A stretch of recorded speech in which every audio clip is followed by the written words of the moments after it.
আসসালামু আলাইকুম প্রিয় দর্শক, আজকে আমি আপনাদের সাথে একটা দুর্দান্ত স্বাদের মাছের রেসিপি নিয়ে হাজির হয়েছি।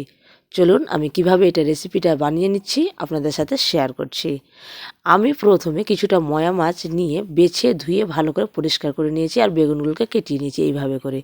এবার একটা বাটিতে করে 1 চামচ দিয়ে দিচ্ছি পেঁয়াজ বাটা, 1 চামচ দিয়ে দিচ্ছি সর্ষে বাটা, 1 চামচ মগজ ও পোস্ত বাটা, দিয়ে দিচ্ছি হাফ চামচ রসুন বাটা, দিয়ে দিচ্ছি হাফ চামচ আদা বাটা, আর দিয়ে দিচ্ছি 1 ছোট চামচের জিরে গুঁড়ো, লঙ্কা গুঁড়ো, লবণ আর হলুদ গুঁড়ো, আর দিয়ে দিচ্ছি সামান্য সরষের তেল। দিয়ে এটাকে ভালো করে ম্যারিনেট করে মেখে নিচ্ছি, মশলাটাকে ভালো করে মেখে নিচ্ছি।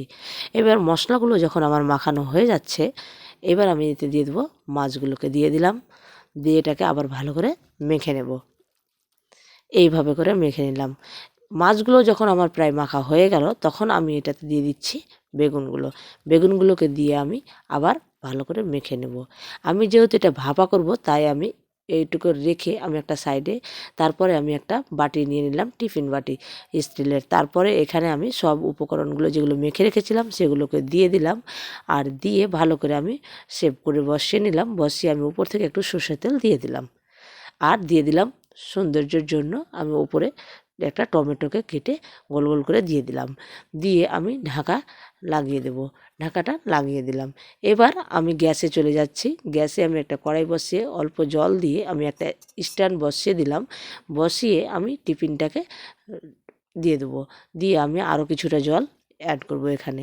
দিয়ে আমি ঢেকে এটাকে 15 থেকে 20 মিনিট পর্যন্ত আমি এটাকে ভাপিয়ে নেব। প্রিয় দর্শক, আমার চ্যানেলে নতুন হয়ে থাকলে সাবস্ক্রাইব করার অনুরোধ রইল। এবার এটাকে নামিয়ে কিছুক্ষণ রেখে ঠান্ডা করে আমি এটাকে খুলে খুলে নিলাম। দেখেন বন্ধুরা কি সুন্দর হয়েছে, আর প্রত্যেকটা জিনিস কিন্তু সিদ্ধ হয়ে গেছে আর দারুণ হয়েছে দেখতে। প্রিয় দর্শক, যারা আগে থেকে আমার চ্যানেলে সাবস্ক্রাইব করে রেখেছেন তাদেরকে অসংখ্য ধন্যবাদ, আর বন্ধুদের সাথে শেয়ার করতে ভুলবেন না। চলুন আজকের রেসিপিটা আমরা এনজয় করি ভাতের সাথে।